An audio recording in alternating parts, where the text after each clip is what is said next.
भाई मैं चुनौती इसलिए नहीं मान रहा हूँ कि मुझे पार्टी ने कहा है कि मैं जाकर ये इस क्षेत्र की जिम्मेदारी के साथ मुझे खड़ा किया है और इसकी समस्याओं को लेकर मैं यहाँ आया हूँ।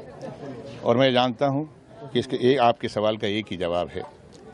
आप जाइए, जो माइक जो मेरे मुंह पे रखा है, आप गुड़गांव की जनता के पास में जाइए कि यहाँ पर जो 10 साल मंत्री रहे या उससे 15 साल पहले साल भी सांसद या जो भी रहे, चाहे कांग्रेस की सरकार में हो, क्या उन्होंने इतने बरस सांसद रहने के बाद में क्या गुड़गांव की समस्याओं को ख़त्म कर दिया?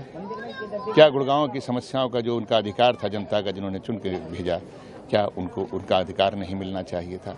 मैं व्यक्ति बहुत अच्छे हैं, मेरे मित्र रहे हैं, मैं उनके बारे में कुछ नहीं कहूँगा, लेकिन मैं ये ज़रूर कहना चाहूँगा कि प्रदेश की सरकार ने उनको कहीं का नहीं छोड़ा। अब हमारी प्रदेश की सरकार आ रही है और जब हम यहाँ से सांसद बन के जाएंगे तो दावा के साथ कहता हूँ कि जो 65% रेवेन्यू हरियाणा को देती है, जिसका 5,000 करोड़ रुपए का जिसका निगम का बजट है, और 10 साल से मुझे बता दीजिएगा कि यहाँ पर कोई भी ऐसे GMDA की जो संस्था है, निगम है, यहाँ पे म्युनिसिपल कॉरपोरेशन है, यहाँ पे हुडा है, यहाँ पे क्या 10 साल से आपने यहाँ कोई काम चलते हुए देखा है?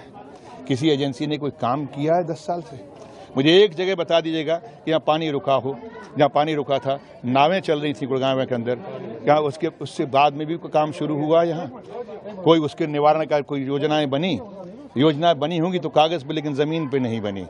तो इसका मतलब ये है कि लोग यहाँ के लिए बिल्कुल नीरस हैं, और जो लोग यहाँ पे सत्ता में बैठे हैं गुड़गांव से सिर्फ रेवेन्यू कमाना चाहते हैं। लेकिन अट्टालिका, हमें तो खुशी है कि ज़मीन की कीमतें बढ़ रही हैं, लेकिन ज़मीनों के ऊपर रहने वाले लोगों की सुविधाएं नहीं बढ़ रही हैं। कैप्टन यादव साहब की नाराजगी सामने आ रही थी, वो क्या? वो भाई है हमारा, हम अपने देख लेंगे। ये देखो मेरा छोटा भाई है, मेरे साथ चल रहा है ना, कितने मजबूत कंधे हैं इसके। कैप्टन साहब को मनाने जाएंगे आप? क्यों नहीं जाऊँगा, मेरा भाई है, मेरे परिवार का हिस्सा है, मैं जाऊँगा, मनाने जाऊँगा। मैंने उनके बेटे से बात की है, उन्होंने कहा वो बाहर गए हुए हैं, चंडीगढ़ गए हैं, वो आएंगे फिर जाऊँगा उनके साथ।